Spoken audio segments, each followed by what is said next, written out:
Sobat Kairos yang dikasihi Tuhan Yesus Kristus, renungan firman Tuhan bagi kita saat ini tertulis dalam surat 2 Korintus pasal 3 ayat 17.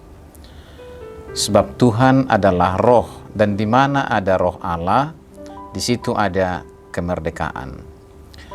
Sobat Kairos, salah satu tanda orang yang dipenuhi oleh Roh Kudus adalah ketika hidupnya selalu terarah kepada Tuhan.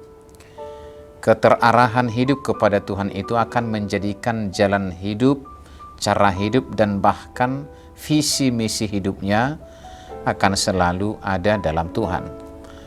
Mengapa demikian? Sebab Tuhan adalah roh, artinya siapapun yang mengaku hidup dalam pimpinan dan naungan kuasa roh, sesungguhnya secara bersamaan dirinya sedang dipimpin langsung oleh roh Tuhan. Pimpinan Roh Kudus itu yang akan membuat kita berjalan fokus dan terarah menuju Tuhan. Sobat Kairos, keterarahan hidup kepada Allah akan berdampak pada kemerdekaan hidup.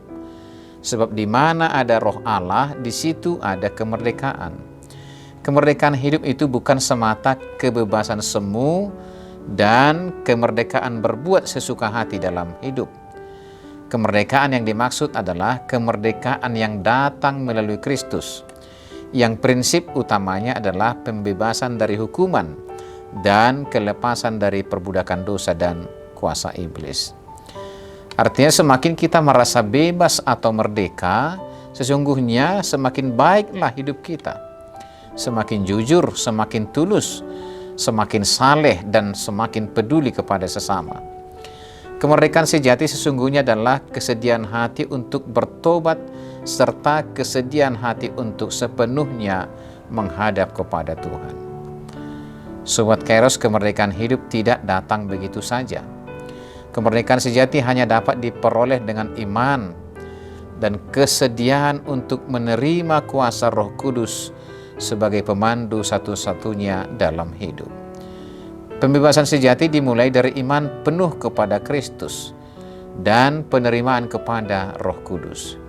Iman kepada Kristus dengan bimbingan Roh Kudusnya akan mengarahkan kita kepada bentuk dan cara hidup orang-orang merdeka, asalkan kita tetap setia dan taat. Satu hal yang patut kita yakini, keadaan hidup orang yang hidup dalam kemerdekaan Kristus adalah sukacita dan kebahagiaan penuh. Sebab segala hidup berjalan dengan begitu ringan dan penuh kelegaan. Rasa ringan dan rasa lega menjalani hidup bersumber dari kemerdekaan, dari cara hidup yang terkungkung dalam kewajiban hukum-hukum, yang membuat kita merasa takut dan terbebani. Namun kemerdekaan yang kita peroleh dari Kristus itu sesungguhnya akan menjadikan kita melakukan hal terbaik karena cinta dan kasih kita kepada Kristus, dan semuanya bertujuan untuk memancarkan kemuliaan Tuhan. Sobat Kairos, marilah hidup sebagai orang-orang yang telah merdeka.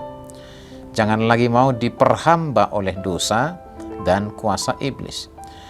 Marilah kita hidup dalam hadirat Tuhan, sebab Tuhan adalah roh, dan di mana ada roh Allah, di situ ada kemerdekaan. Sobat Kairos, selamat beraktivitas. Tuhan Yesus memberkati kita semuanya. Amin.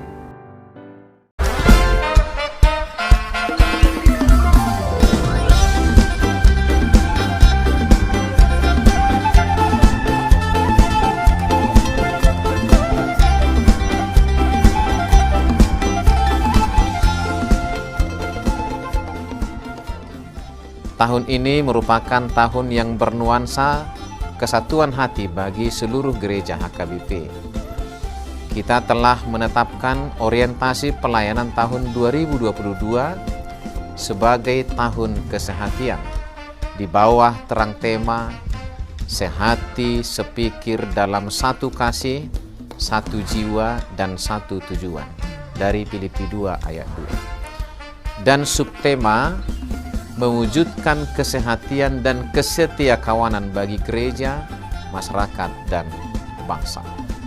Panitia Tahun Kesehatian HKBP Distrik 8 DKI Jakarta telah ditetapkan menjadi organ pelayanan dalam mewujudkan persekutuan kesaksian, dan pelayanan yang semuanya diikat dalam satu kasih, satu jiwa, dan satu tujuan. Kesatuan hati dalam persekutuan, kesatuan hati dalam kesaksian, kesatuan hati dalam pelayanan bukan hanya membina soliditas internal semata, namun juga menyangkut relasi, hubungan yang baik dengan dunia luar kita. Maka untuk mewujudkan kesehatian yang nyata dalam kehidupan warga gereja, Panitia Tahun Kesehatian HKBP Distrik 8 DKI Jakarta berkomitmen untuk berkarya dalam program-program kreatif dan relevan dan bernilai tinggi untuk menguatkan visi dan misi Kerajaan Allah di dunia ini. Kami mengajak seluruh elemen gereja, baik pelayan penuh waktu, pelayan takbisan dan non-takbisan, serta seluruh jemaat dan para pemerhati lintas denominasi, mari bersama-sama mendukung dan mensukseskan seluruh program-program pelayanan yang telah ditetapkan, baik dalam doa, daya, dan dana. Semuanya akan menjadi persembahan yang hidup bagi Tuhan untuk memperkokoh persatuan yang hidup dan saling melayani di tengah kehidupan yang penuh dinamika ini. Marilah saling mendoakan, saling menopang, serta bertolong-tolonganlah menanggung bebanmu. Demikianlah kamu memenuhi hukum Kristus. Horas, horas, horas!